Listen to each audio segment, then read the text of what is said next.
নমস্কার, সকলকে জানাই বিজয়া দশমীর প্রীতি ও শুভেচ্ছা। এই পুজোর কদিন পেটের 12টা বাজিয়ে আজ চলে এলাম বিনা মশলা ও সামান্য উপকরণের একটি সাধারণ রেসিপি নিয়ে। চলুন রেসিপিটা দেখে নিই। ওভেনে কড়াই চাপিয়ে তাতে দিয়ে দেব 3 চামচ সর্ষের তেল। তেল গরম হলে এতে ফোড়ন দেব একটি তেজপাতা ও 1 চামচ জিরে। এরপর দিয়ে দেব কেটে রাখা লাউ ও আলু।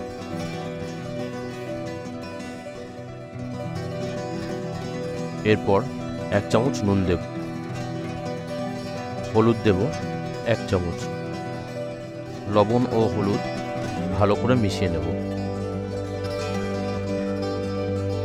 ভালো করে মেশানো হলে রান্নাটি চাপা দিয়ে দেব কিছুক্ষণের জন্য। 2 মিনিট পর চাপাটি তুলে ভালো করে নেড়ে নেব।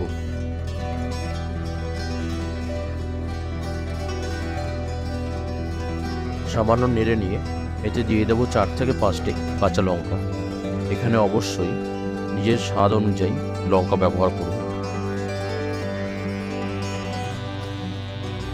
আবার সামান্য নেড়ে তারপর দিয়ে দেব পরিমাণ মতন জল।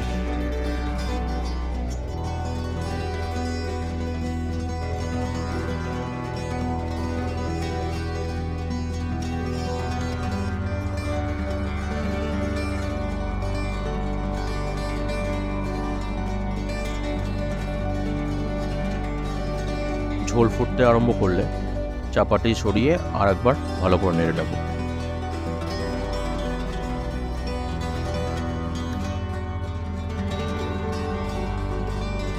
ইতিমধ্যেই দেখতে পাচ্ছেন সবজিটি বেশ সেদ্ধ হয়ে গেছে। আমাদের রান্না প্রায় শেষের পথে। এবার ঝোলটা একটু টানলেই আমাদের রান্না হয়ে যাবে।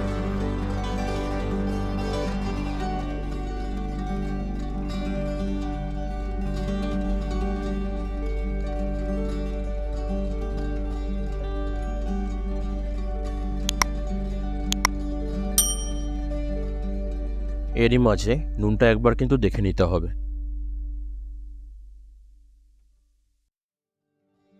সবজিগুলি এইভাবে একটু ভেঙে দেব যাতে মাখো মাখো হয়। আমাদের সবজি রেডি হয়ে গেছে।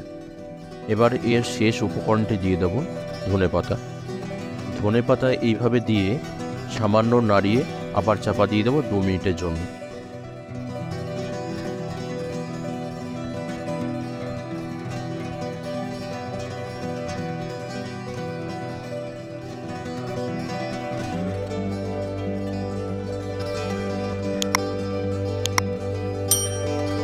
ব্যাস, আমাদের সবজিটি এবার রেডি হয়ে গেছে।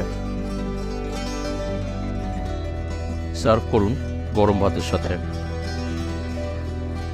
ধন্যবাদ, দেখা হচ্ছে পরবর্তী ভিডিওতে।